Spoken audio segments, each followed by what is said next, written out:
Hi hello friends, welcome to SM cooking.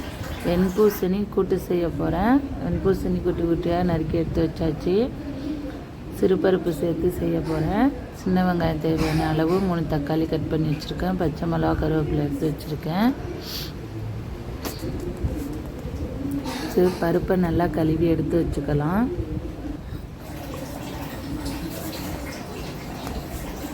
குக்கரில் தான் செய்ய போகிறேன். குக்கர் சூடானது. நான் தேங்காய் எண்ணெய் ஊற்றிருக்கேன். ஜீரகம், கடுகு, மிளகு, சோம்பு சேர்த்து நல்லா வதக்கிக்கணும். எல்லாம் நல்லா பொரிஞ்சதும் சின்ன வெங்காயத்தை சேர்த்துக்கணும். கருவேப்பிலை, பச்சை மிளகாய் சேர்த்து வதக்கினதுக்கப்புறம் சின்ன வெங்காயத்தை சேர்த்துக்கணும். சின்ன வெங்காயம் சேர்த்து நல்லா வதங்கினதுக்கப்புறம்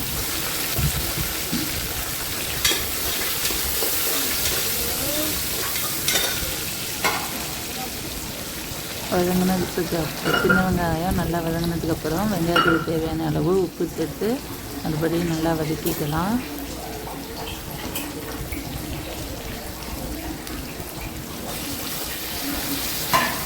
வெங்காயம் நல்லா வதங்கினதும் தக்காளியை சேர்த்து நல்லா வதக்கிக்கணும். தக்காளி வெங்காயம்லாம் நல்லா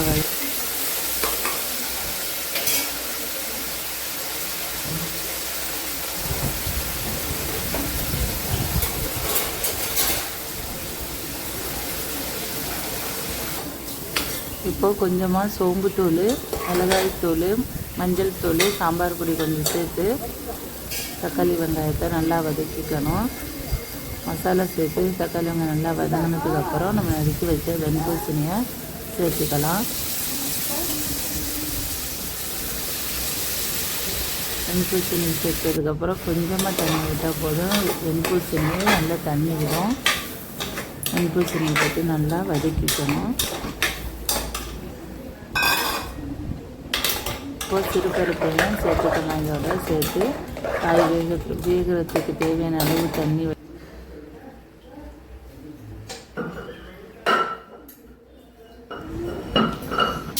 குக்கரை மூடி போட்டு 4 விசில் விட்டு இறக்க வேண்டியதான். இப்போது வெண்பூசணி ரெடி ஆகிடுச்சு. நீங்களும் செஞ்சு பார்த்துட்டு எனக்கு கமெண்ட் பண்ணுங்கள். தேங்க்யூ.